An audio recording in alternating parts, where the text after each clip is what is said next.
Buenas noches. Qué alegría verte. Igualmente. ¿Sí me escuchas Ay, bien? me alegra mucho. Dime. ¿Sí me escuchas bien? Sí, sí, sí. Espérame, yo organizo un poquito acá, de pronto un poquito. Ahí estoy como mejor de sonido, ya te escucho mejor. Ok. ¿Tienes el material a la mano? Dame un momento. Ok. Que ese es bien bonito. ¿Ya lo conocías? No, no, mira que no. ¿No? No, no tenía idea. Listo. Es muy poco conocido y no sabemos que hay un cuento contable, pero sí es un cuento. ¿Ya habías hecho en vivo? No, ay, tan bonito. Me encanta la gente valiente. Te felicito. Ser valiente es muy importante en la vida. Vamos a saludar de nosotros acá echando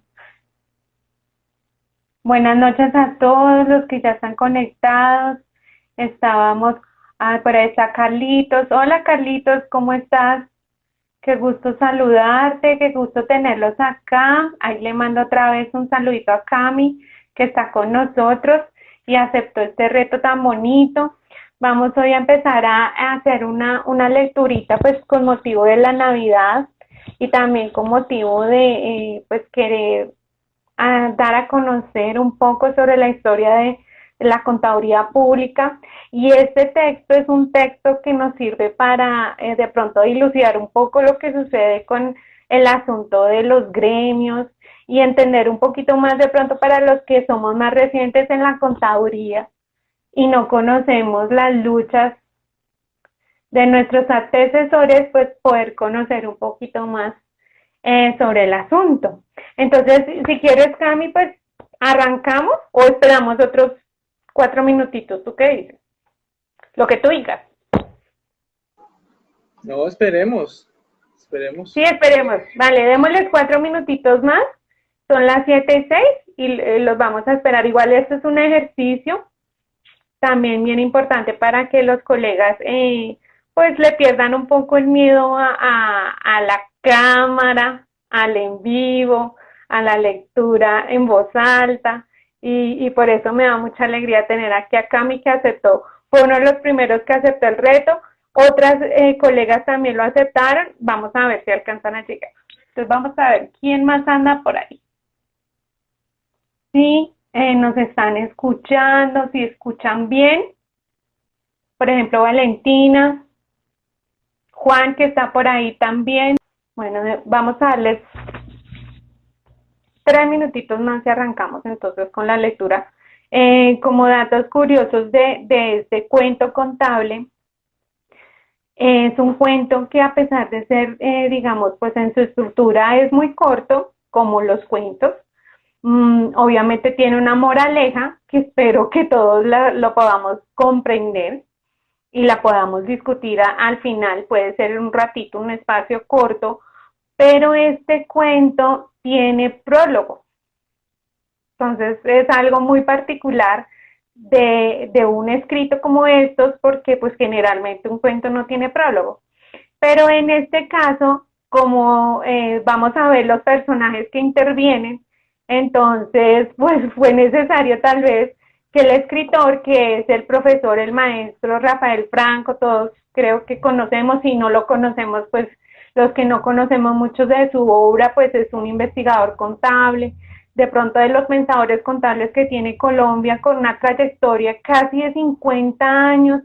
30 libros, 30 y publicaciones, bueno, las que ustedes puedan querer en toda Latinoamérica. Él es el profesor Rafael Franco, entonces él es el autor de este cuento contable. El cuento aparece por primera vez en 1987 en Armenia con una publicación de 5.000 ejemplares. Se imprimió como un folletito. Cami, puedes abrir el micrófono ahí, tú que lo estás viendo en este momento, les puedes contar, por ejemplo, los que ya están conectaditos, ¿qué ves en la tapa?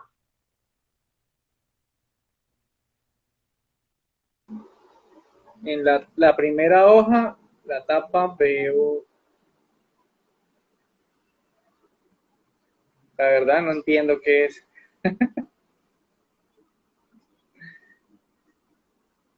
Les voy a tratar de como decir un poco en lo que en mi entender alcanzo a ver en Es ese, como un ¿qué símbolo, crees que es? un tótem, como algo así. Sí, definitivamente sí es un tótem y si tú, no sé si le puedes ver que tiene una semejanza con esos viejos logos que tenía la contaduría pública en donde habían dos acetas. Sí, ¿Ves que como que la pareciera que estuviera armado en acetas? sí, sí. Entonces, sí, sí, es bastante, los que quieran tener el material, por supuesto, está disponible en la web, pero igual nos pueden escribir, me pueden escribir a mi teléfono, me pueden escribir aquí un directo y con mucho gusto les enviamos el material para que lo tengan y pues lo puedan leer y lo puedan disfrutar, porque de eso se trata también la lectura, de poder disfrutar.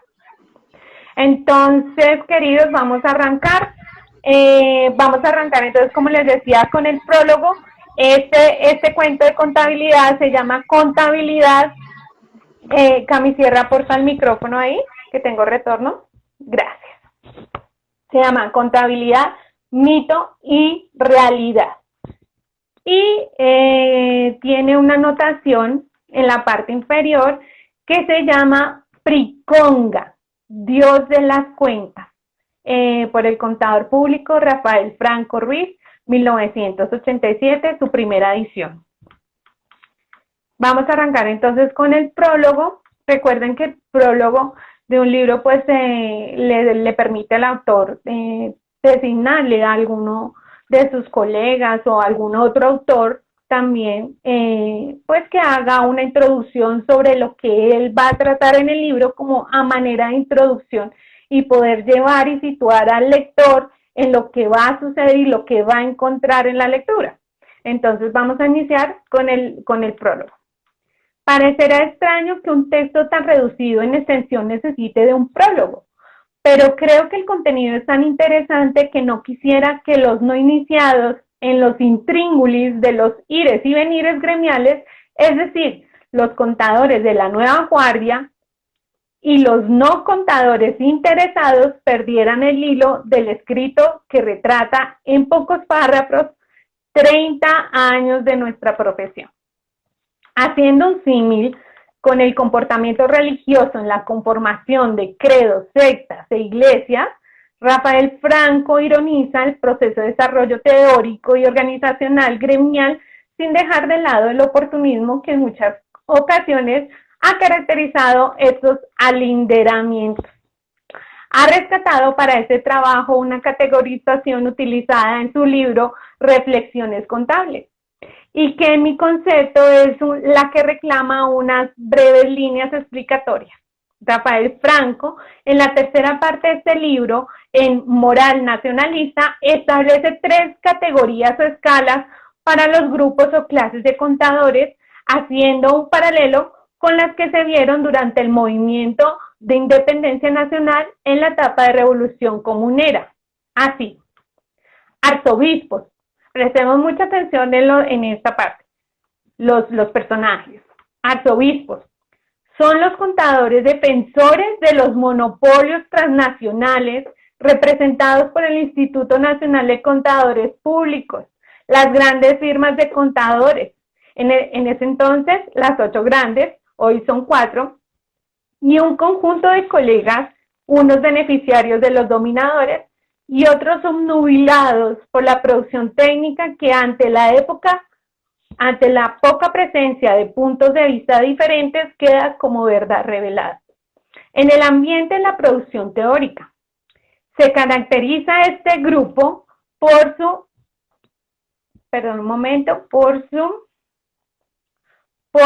defensa de las condiciones actuales del mercado profesional. Vamos con el segundo tipo de personaje. Los verbeos son los contadores con posición ambivalente y oportunista, pues posan como nacionalistas, pero en su actividad de permanente coqueteo con los arzobispos Están prestos a mercadear hasta el último de sus principios. Sus actitudes eclécticas los muestran apoyando los movimientos reivindicativos de los derechos de los contables colombianos y al mismo tiempo respaldando organizaciones y eventos gremiales y técnicos de los arzobispos. Este grupo, podríamos decir, no tiene principios, solo le interesan los finales, los resultados del reparto. Ahora vamos a ver el grupo de los galanes. Es el grupo mayoritario o del montón, aquel sector que está avivado de justicia, tanto en la democracia laboral como en la vigilancia de los intereses económicos nacionales. Son los que defienden con autenticidad y con decisión los principios nacionalistas de la profesión. Harold Álvarez A. Damos por terminado entonces la lectura del prólogo y si quieres empezar, Cami, todo tuyo. Bueno, dogma trascendente. Dogma trascendente. Los dioses son eternos, inmateriales, cuando no ídolos, justos, poderosos, y se hacen representar en la tierra a través de vicarios que en asuntos de doctrina son infalibles. No se puede indagar por su origen porque no lo tienen, ni predecir su fin porque no será, ni desafiar su divina ira porque vendrán diluvios o los mortales se harán estatuas de sal, ni pretender alcanzar toda su sabiduría porque se confundirán las lenguas de los que lo intenten. A los dioses que hay que creerles sus doctrinas solo porque nos la han revelado, y dentro de ese Olimpo de los dioses, en un lugar muy especial, en el trono más rico y decorado, en el que reúne todas las riquezas de la tierra, está el dios de las cuentas, Priconga. Solo él tiene la panacea de las incógnitas contables. Solo él otorga a los escogidos la sabiduría, el don. Y los escogidos, los sacerdotes de las cuentas, sus representantes en la tierra, son sus infalibles vicarios a quienes se debe respeto y obediencia. Como firmas de raros nombres se conoce a los apóstoles del nuevo rito, que evangelizan por el mundo ofreciendo felicidad eterna a los sumisos, a los pobres de espíritu y castigando, anatematizando a los herejes que intentan torcer su doctrina. Listo. ¿Sigo o sigues? Dale, voy a continuar y tú vas con el siguiente, ¿vale, Cami? Listo. Vamos con el primer cisma. Vamos a encontrar que hay muchas palabras que nosotros no conocemos. Hay que prestarles atención y nos toca después mirar qué significan porque no las usamos y definitivamente a veces no, pues en el contexto pues menos. El primer cisma, la corrupción de los apóstoles, especialmente su avaricia y ostentación hicieron que algunos fieles quisieran profesar su sacerdocio y otros sencillamente les perdieran la confianza. La fe en Priconga, sin embargo, permanece inmutable. El pecado del apóstol no niega la existencia del divino y eterno saber. Los apóstoles no quisieron compartir privilegios y llevaron la comunidad al cisma. Aparece una nueva congregación con sus propios ritos, pero los mismos dogmas, y luego otra y otra. Toda una constelación de iglesias. La más grande y poderosa congregación que nació del cisma se llamó Adeconti. Estuvo compuesta por un grupo de místicos de toga y birrete, que simbolizaron su sabiduría y constituyeron su armadura, y con ella, desde mediados del 50, se lanzaron a la conquista de su propio terruño. Ellos pretendían ser los apóstoles de su parroquia, los evangelizadores únicos de las doctrinas de Priconga, al mismo tiempo que posee los diezmos y primicias de la clientela. Eran hombres bien formados en la doctrina divina, de la general aceptación, amantes de su tierra y de su patria que pensaban no necesitar la evangelización de extraños para realizar los ritos de la información. Los apóstoles escogidos y formados no eran los únicos que buscaban la exclusividad evangelizante. Otros, a base de profesar la doctrina, habían apropiado el evangelio y también ellos querían la evangelización y los diezmos, para lo cual se confrontaron con sus competidores hasta que el gobierno justiciero prescribió a cada quien según sus intereses. En acto de constitucional justicia otorgó todo lo que pide cada uno y no afecte los intereses del otro. Y con lo otorgado iréis errantes por la actividad económica, conquistando hasta donde logréis los diezmos y primicias de la clientela. Os entrego esta laxa norma de convivencia que regulará vuestra actuación y creará un tribunal para decidir vuestros conflictos. Y por la economía irradiando la doctrina de las cuentas y conquistad sus recursos con vuestros esfuerzos, vuestros poderes y vuestras influencias. Sigue, Cami.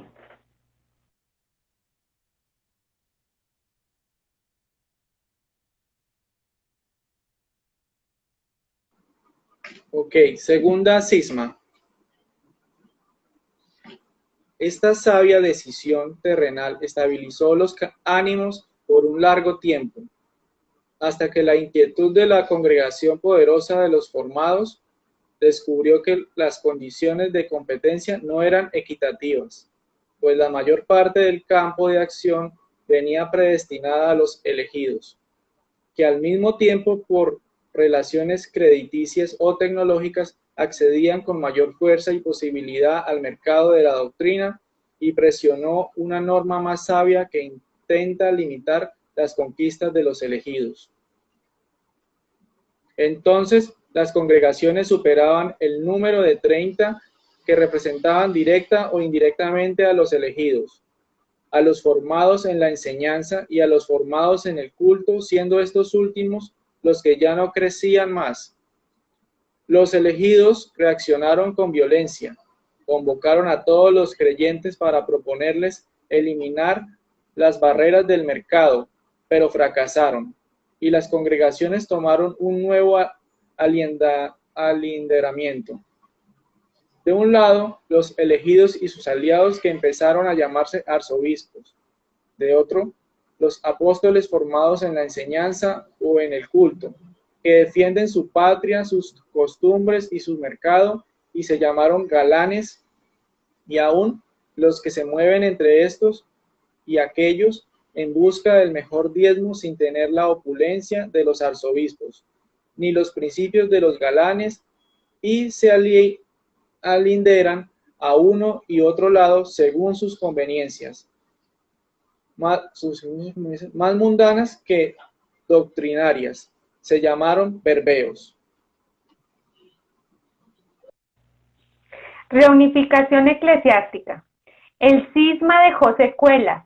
Si bien se alinderaron 3 iglesias, creyentes todas en Priconga, cada una estaba constituida por múltiples congregaciones en las cuales los formados en el culto abrieron la puerta a los de Toga y Birrete, pero estos últimos habían formado una nueva congregación por cada seminario secular que los formó y ninguna estaba dispuesta a renunciar a los pequeños patrimonios económicos o sentimentales que habían creado. Algo era claro, jamás podrían existir una reunificación de arzobispos y galanes, y cada uno de ellos debía ganar para sí a los verbeos. Los galanes quisieron acercar a los verbeos con propuestas de unidad, 5 en total que se pusieron en discusión. La primera, crear una confederación de congregaciones en la que tuvieran toda representación, con la ventaja de que cada una mantendría su propia existencia. La confederación, de la que debe respetar los objetivos y la autonomía de las congregaciones, y esta deben respeto y reconocimiento a la confederación. La segunda, crear un concilio de unidad que reúna periódicamente y determine las prácticas pastorales de las congregaciones representadas, lo cual no exige conformación de nuevas congregaciones. La tercera, disolver las actuales congregaciones, crear una sola en cada región de la parroquia y federarlas todas, dando así una estructura funcional y democrática a la organización de los creyentes en Priconga. La cuarta, crear un consejo eclesiástico que estudie diversas alternativas durante un periodo de un año, al final del cual presentará una propuesta de congregación única. La quinta, disolver todas las actuales congregaciones anti-arzobispales y constituir una integrada, crítica y democrática. Además, la congregación de los formados, que ya se transformaba en galanes, había propuesto y logrado respaldo de una práctica pastoral que se llamó programa mínimo y exigía expulsar los arzobispos de la parroquia, evitar que los arzobispos se disfrazaran de párrocos, evitar que los párrocos ascendieran a arzobispos. Desde luego el problema se planteó a nivel eclesiástico. La fe en Priconga está fuera de cualquier discusión, pues lo que se encuentra en tela de juicio es la legitimidad de sus apóstoles. La doctrina seguirá siendo una, santa, infalible y apostólica. Las congregaciones aprobaron la directiva pastoral en su cuarto concilio parroquial y luego celebraron un quinto, en el cual decidieron optar por la quinta alternativa de unidad, creando lo que un gran humorista denominó Coco-con-tapu. Coco-con-tapu. ¿Qué tal la palabra? Sigamos.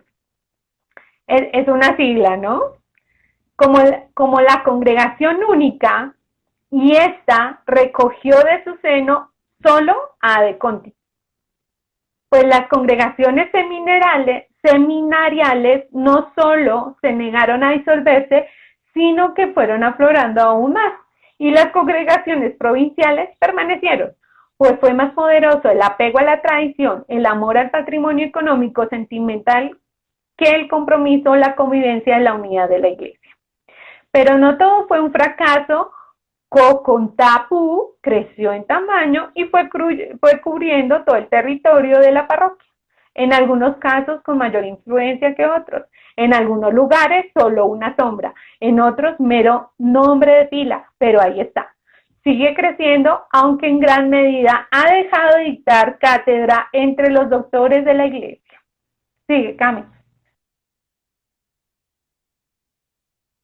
¿Sigo o le vas a dar oportunidad a otro colega? No sé. ¿Qué piensas?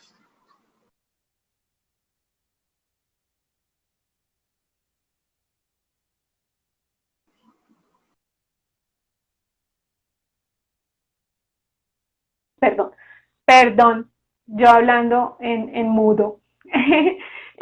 No sé quién están por aquí, de los que esta mañana se les envió el texto, que diga hola, que alce la manito. No, es que no veo a nadie. Bueno, entonces dale, yo sigo. Dale, sigue. Reunificación doctrinaria, vamos ahí. Vale. Reunificación doctrinaria. Los arzobispos, de quienes nos hemos olvidado ya tanto rato, no permanecieron estáticos. Ellos estaban resentidos por la norma terrenal arbitraria, que los trató de limitar en el mercado, y muy disgustados porque los antecesores de los galanes y luego los galanes no solo no quisieron ayudarlos a combatir la norma, sino que la defendieron y quisieron generar otras más en el mismo sentido. Además, los expulsaron de los cultos y concilios en los que antes participaban juntos, pues al fin y al cabo practicaban la misma fe y Priconga es su deidad común. Ante tamaños atropellos, los arzobispos decidieron crear sus propios concilios y los denominaron simposios. Abandonaron la confrontación directa de las congregaciones y se dedicaron de manera exclusiva a la práctica pastoral. pues, sabiéndose de los elegidos, tienen el convencimiento de que todos los hijos pródigos regresarán arrepentidos y como las tribus de Israel, un día formarán la iglesia única y poderosa. Mandaron a traer los catecismos de los más grandes predicadores, que ocupan lugar importante en los santuarios contables, donde en muchos casos son venerados, y como estos no fueron escritos en el lenguaje común de los parroquianos, sino que en el depurado bello y artístico de las divinidades, los tradujeron con algunos errores, es cierto, olvidando muchas veces que fueron escritos no para la tierra, sino para el cielo, y los ofrecieron en círculos muy estrechos, en principio entre novicios y luego con fuerza de ley terrenal para todas las congregaciones y los creyentes no congregados, que ante la gran transcripción doctrinaria quedaron deslumbrados por su gran erudición y sabiduría, y en acción de gracias loaron a los catequistas y realizaron renovaciones de fe en Priconga. Incluso muchos galanes, la totalidad de los berbeos y naturalmente los arzobispos, por este medio reconquistaron para sí la unidad eclesiástica. Retorno del hijo pródigo. Es que en el proceso ellos habían ganado mucho terreno, exigieron respeto por su investidura arzobispal, lograron muy pronto la veneración de los berbeos y demás. Los galanes cambiaron su altivez por el glamour de las buenas maneras, propio de las altas dignidades. Con ello les quitaron su agresividad molesta y los convirtieron en impávidos testigos de la divina transfiguración doctrinaria. Sus fuerzas libertarias se estancaron, su conciencia parroquial flaqueó, sus acciones casi desaparecieron, y en las pocas oportunidades en que se expresaron fue para respaldar acciones ajenas, generalmente berbeas, pues llegaron a convertirse en su apéndice, especialmente de los iniciados, una comunidad académica, apenas quinceañera, que de tiempo atrás pujaba por convertirse en director espiritual, y su heterogénea composición le facilitaba su tarea, pues tan fácil alcanza gracias y apoyo de berbeos como de galanes o arzobispos.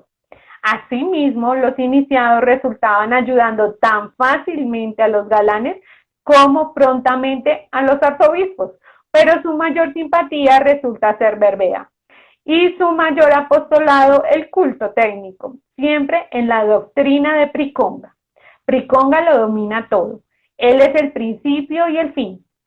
Las tensiones entre la congregación creyente solo expresan el deseo de ser los mejores merecedores de su gracia y alcanzar el reconocimiento de representatividad legítima que ahora egoístamente monopolizan los arzobispos sin querer compartirla. Y Priconga se desentiende de esa problemática tan terrenal.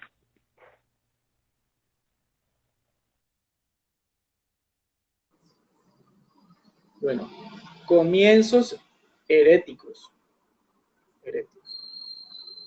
Pero como en todo credo aparecieron herejes, esos personajes altivos y petulantes que pretenden transformar los contenidos de la fe, que niegan la infalibilidad de los vicarios y que pretenden primero hacer sus propias interpretaciones de la doctrina y luego hasta transformar esa doctrina porque piensan no conviene a las condiciones de la parroquia, está dirigida a defender el tesoro central de los primeros arzobispos, que llegaron de tierras lejanas, de lenguajes extraños, con la doctrina salvadora a evangelizar y rescatar del caos a una nueva civilización, todavía primitiva, que siempre estuvo dedicada a la fratricida guerra, y nunca organizó sus cuentas, que fueron caóticas cuando llegaron a existir, lo que fue tan ocasional como transitorio.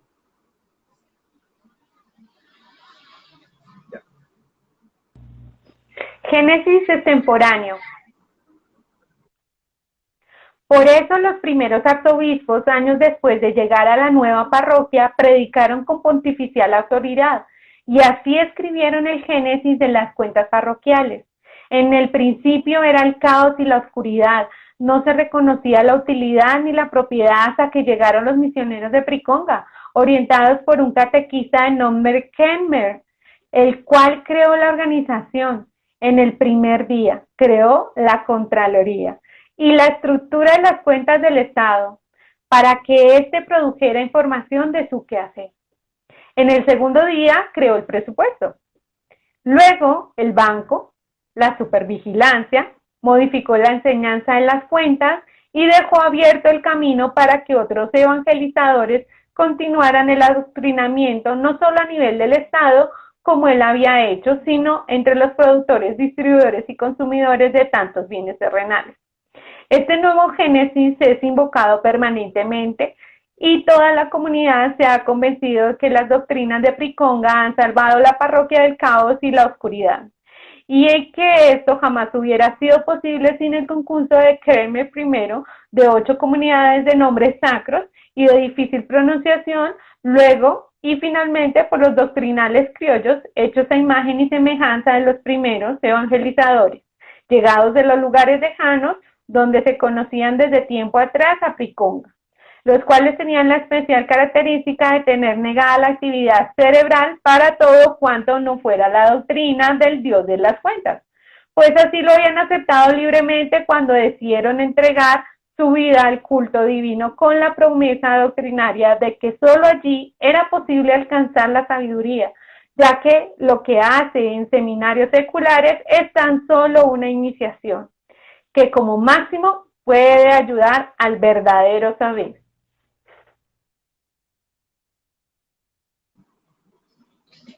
Liturgia herética. Los herejes empezaron sus prácticas en la guerra de las congregaciones, con el convencimiento de que sin los 8 oráculos y sus doctrinantes, importados o criollos, es posible practicar la doctrina de Priconga. Sin embargo, estos herejes no tenían reducida la actividad cerebral como los doctrinantes criollos, de los 8 oráculos, y fueron fijando sus pensamientos en el cuerpo mismo de la doctrina.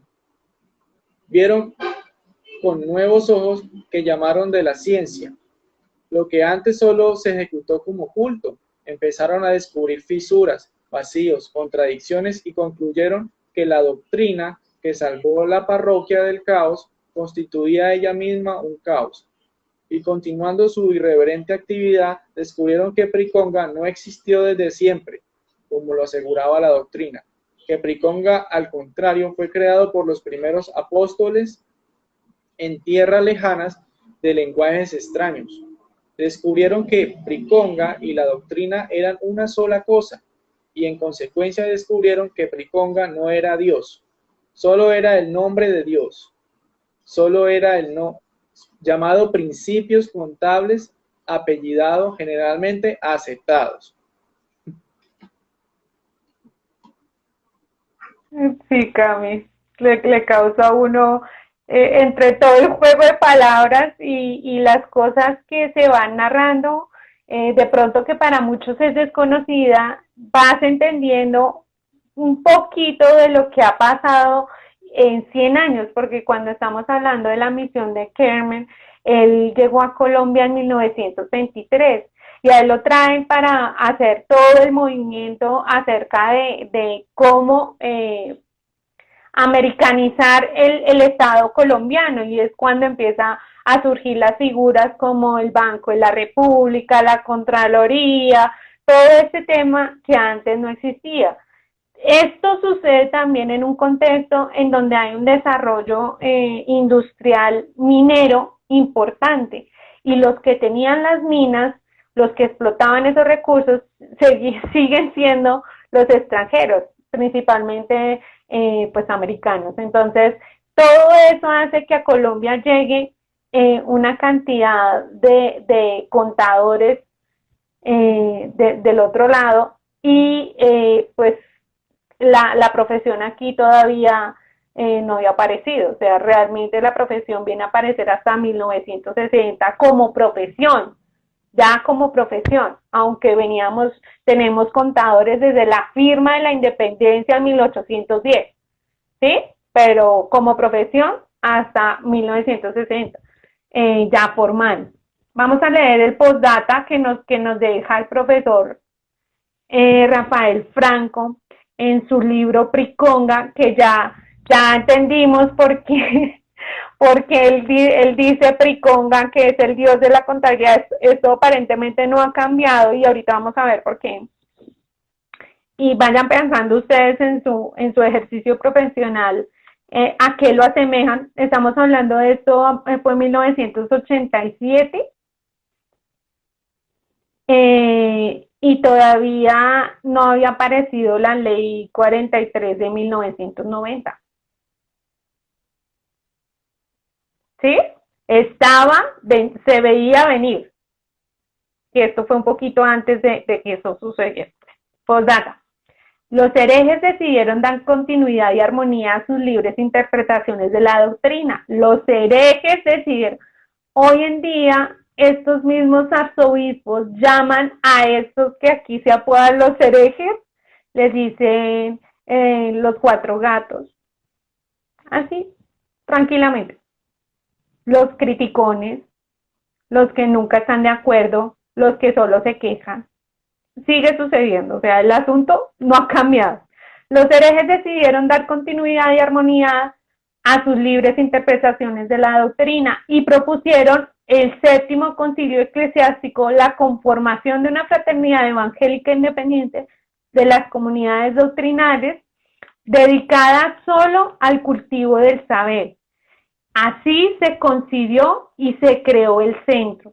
Toda herejía genera una restauración. La doctrina tradicional no se doblega a las nuevas creencias.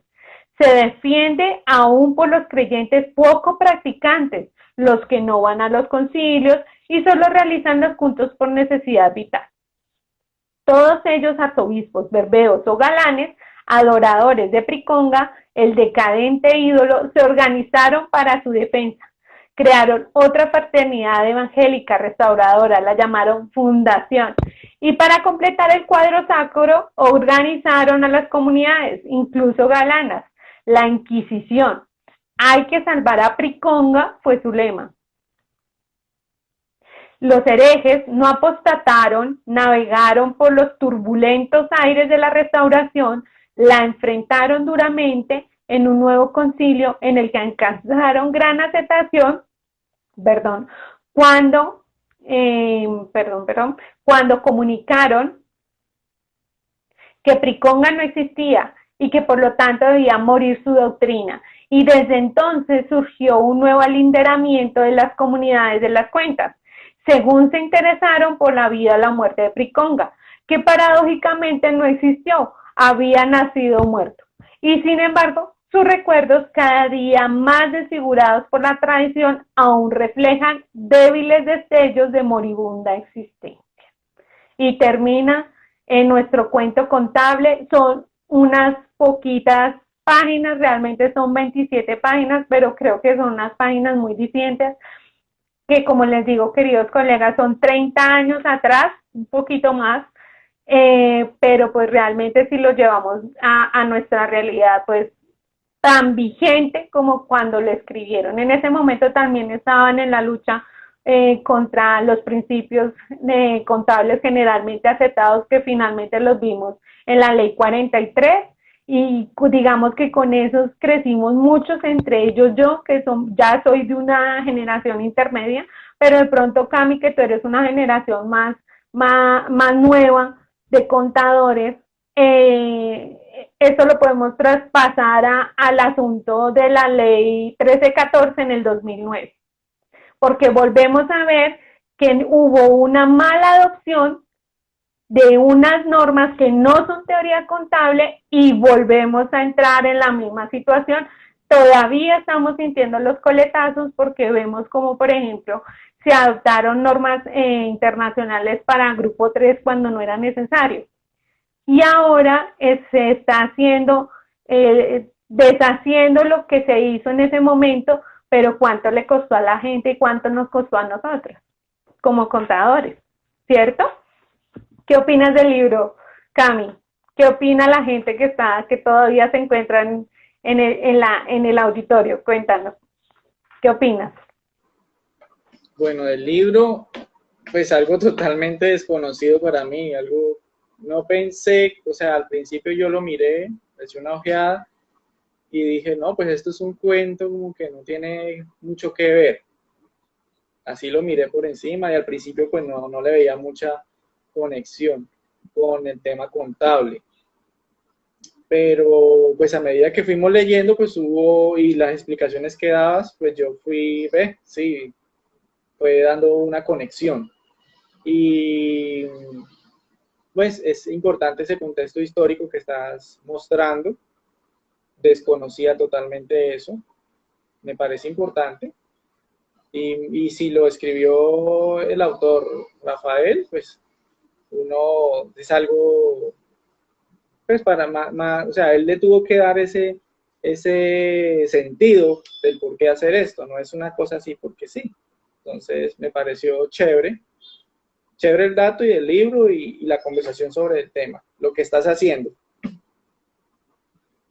Bueno, Cami, no, genial. No, como les decía yo, cuando me gusta hacer este tipo de cosas así, no tan planeadas, sino más tranquilas y fluidas, porque uno de los objetivos de hacer este tipo de encuentros es permitirle a otros colegas que se enfrenten a esto, ¿sí?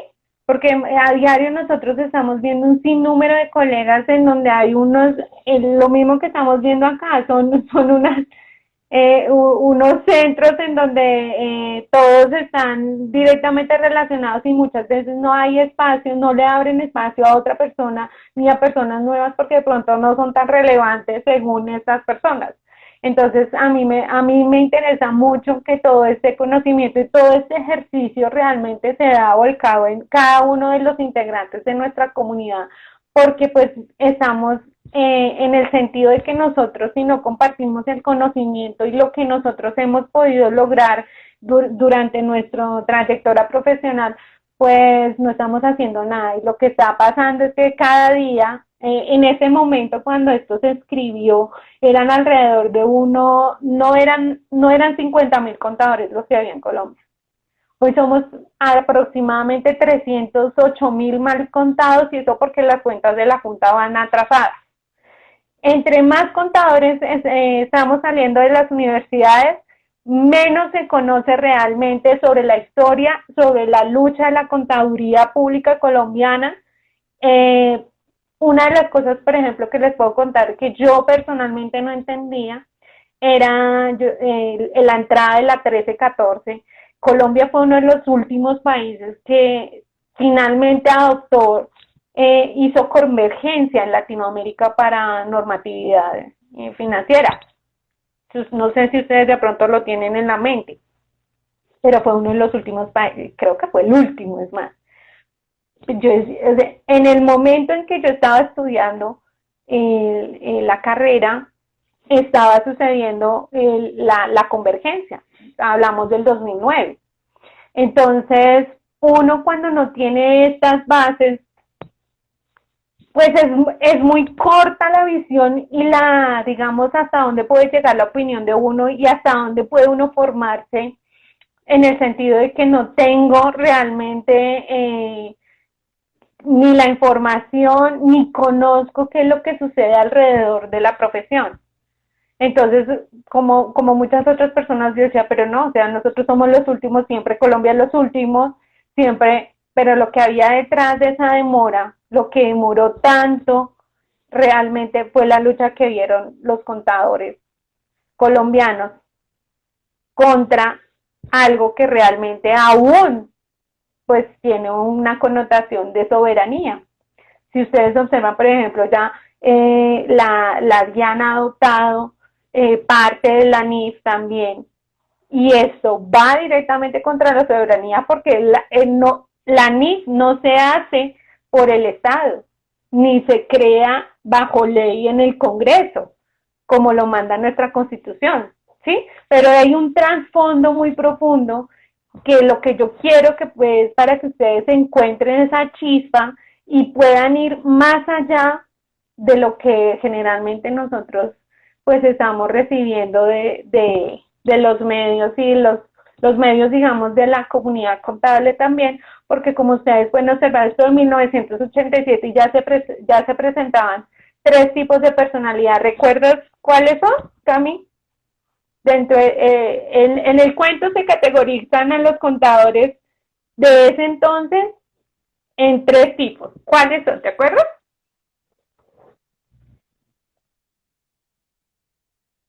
Dale el micrófono, Cami, micrófono. Son los que están al principio, que son tres, sí, pero no me acordaba los nombres, porque pues, son los arzobispos, los berbeos y los galanes. Esos son. ¿Quién es cada quien? A ver si así a grandes rasgos, según lo que tú viste en el cuento. Pues, uy, la verdad ahí sí me corchaste, porque con tanto nueva concepto y eso como que uno, bueno, tengo que volverle a colocar y como tratar de conectar eso con lo que uno en este momento sabe. O sea, no encuentra como la familiaridad de esos significados.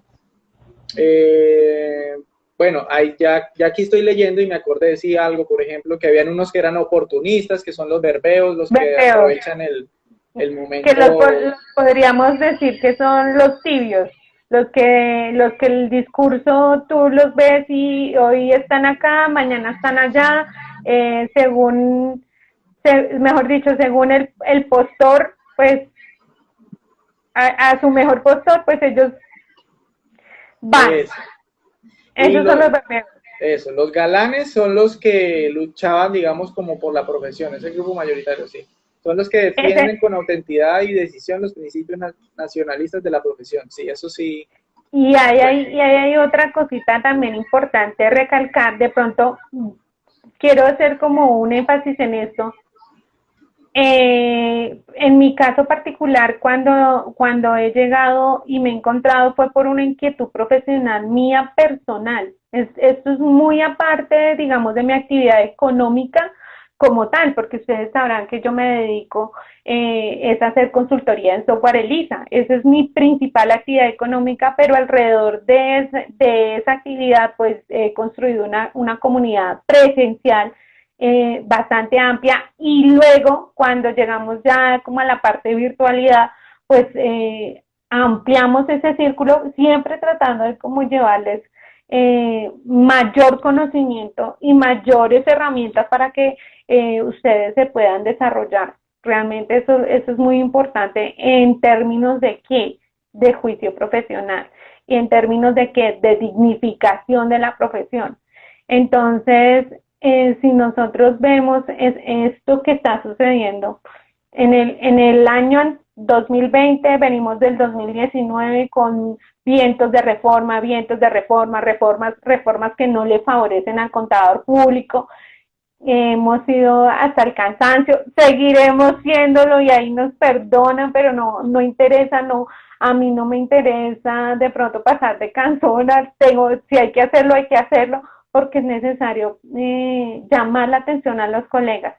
De pronto es muy fácil ponernos en una posición de decir es que no leen, es que no se interesan, es que no les importa, como nos ha dicho la misma gente del consejo técnico, llegan 60 comentarios. Hace, no sé, tal vez 2 semanas estuvimos en una reunión con uno de los asesores de uno de los consejeros, y siempre es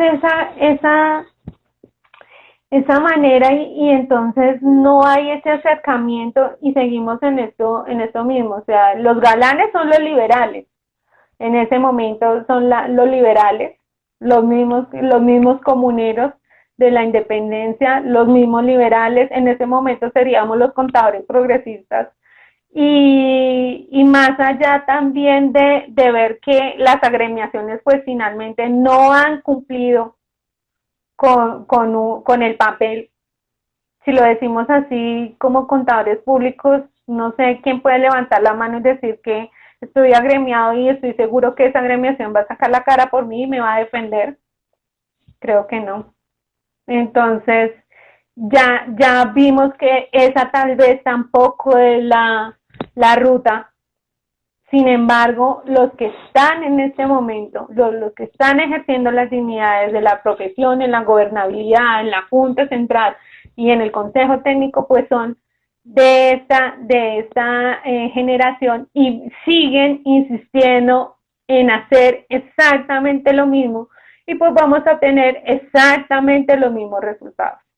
Y pues la muestra es que vimos lo que pasó con todo este movimiento de las comisiones, de las mesas que armaron de trabajo para poder sacar los proyectos. Finalmente eso pues no quedó en nada porque ya los consejeros dijeron que ellos tenían su proyecto, va más o menos en un 80%, que ya no les falta sino muy poco para terminar y que ellos lo piensan presentar. Entonces, que ya no se va a poner en discusión a la comunidad contable. Entonces, pues muchas de estas cosas seguimos en el mismo asunto, cada día somos más, vienen más personas y pues es muy difícil que si nosotros no conocemos nuestra historia y no conocemos la lucha, si realmente no defendemos nuestros principios en pro de nosotros como profesionales en una profesión que es de alto riesgo, como esta, que de pronto en las universidades, yo creo que, Cami, ¿tú de qué generación eres? ¿Tú cuándo te graduaste? Yo me gradué en el 2014. Ah, tú te graduaste antes que yo, imagínate. Solo que, ¿cuántos años de experiencia tienes en el área contable? Yo tengo experiencia desde ese mismo año, un añito antes, ya era auxiliar contable y como a Sí, los 2 años y medio me independicé, me atreví a independizarme y pues valiente. desde eso ahí voy. Yo pues es difícil, es una profesión difícil, la verdad es difícil, o sea, no, es de mucha responsabilidad, tiene características que hacen que no cualquiera la pueda desarrollar bien, creo, pues, de mi parecer. ¿En qué sentido? En cómo está, en cómo la tienen, o cómo la ejercen, o cómo la legislan, en cómo la estructuran, hacen que todo sea demasiado complejo. Uh, Entonces, yo me considero una persona responsable, que estudia, sí, que lee, pero creo que las cosas son demasiado complejas y que es como estar corriendo sin poder mirar para dónde vamos. Yo siento que la carrera es que la profesión es así, como que no nos da tiempo de analizar si lo que estamos haciendo es algo que tenga un avance realmente, una lógica. De pronto, pues personas tendrán otro criterio, pero por ejemplo, todo avanza, yo lo he escrito a veces mucho en las participaciones que tengo, digamos, en redes sociales, que todo avanza, en la tecnología, muchas cosas avanzan, menos la estructura de los impuestos. O sea, es más complejo, en vez de ser más lógico, de pronto más intuitivo, más sencillo, de agilizarse en las cosas, no, se complican es cada vez más. Y al final termina uno sufriendo, cargando todo eso. Y creo que eso es algo que a mí me ha aburrido. Y claro. pues como profesional independiente, uno tiene que desarrollarse y defenderse como pueda y estudie y, no, y ahí va. Pero uno ya en este tiempo y después del COVID, ya uno va pensando, bueno, ya no puedo depender de esto exclusivamente, hay que hacer estos Mm, otros temas. Entonces uno está sufriendo una transformación en cuanto a profesionales, yo creo independientes como el caso mío, y también que uno mira los que ya están como ya veteranos en el tema y uno dice, no, yo no quiero, yo no no quiero quiero ser ser, así. Sí, no quiero todavía estar a mis 60 y algo trabajando sin tiempo, saliendo de último a la oficina, no, yo no quiero eso. Entonces ya uno, como que a pesar de todo lo que hay que buscar opciones, no digo que dejar la profesión totalmente, pero sí con lo que conozco, tratar de buscar la manera de usarlo bien en algún proyecto. Entonces, es como una manera participar en el cambio, ¿no? Porque creo que uno puede Sí, participar de muchas maneras, no solamente pues quejándose, sino en la realidad es que las personas se pueden retirar de una carrera o pueden cambiar o pueden ejercer un proyecto o pueden ser un contador gerente, no necesariamente tiene que ser el contador de oficina. Entonces hay operativo. muchas maneras. Sí, Cami, gracias por esa, digamos, esa compartir de esa experiencia, porque es muy importante poder expresar este tipo de cosas. Empezando porque como contadores prácticamente vivimos en una isla cada uno. Nos cuesta mucho poder tener espacios para compartir tranquilamente, también porque hay esa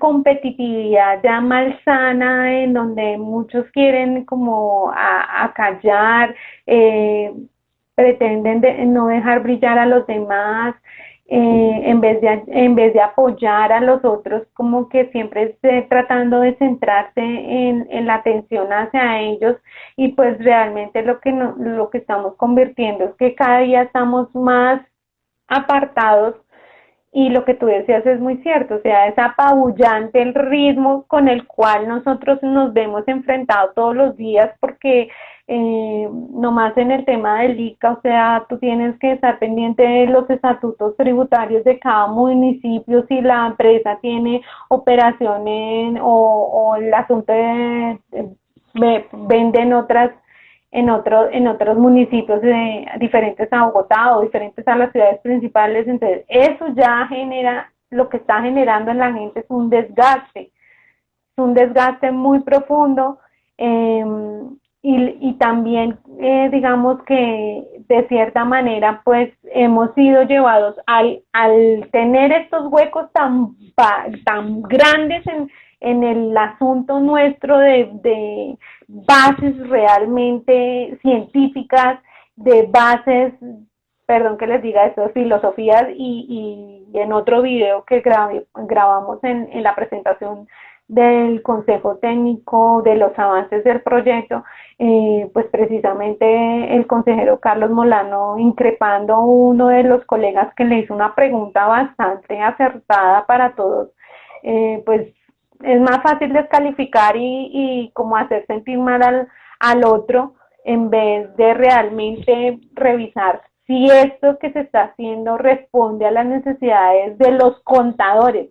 Y pues claramente yo les tengo que decir que no responde a las necesidades de los contadores, sino que responde a los intereses de unos pocos, que pretenden mercantilizarnos, y pues nosotros somos el botín ahora. Entonces, eh, pues qué bonito, ya las universidades han hecho su negocio, ¿no? Claramente porque la mayoría de los contadores pues nos formamos en universidades privadas, y ahora pues con estas reformas que cada uno intenta introducir a las malas como sea, pues también vamos a ver otro poco de situaciones que van a ir en contra de nosotros, y bueno, todo el asunto del mercado, que el mercado está saturado realmente. O sea, no podemos tapar el sol con un dedo ni decir algo diferente, porque es así. El mercado está saturado, y pues desafortunadamente en Colombia nuestras empresas el 99% son MIPIMES, y en la MIPYME no hay presupuesto para pagar, remunerar bien a un contador. Esa es la realidad.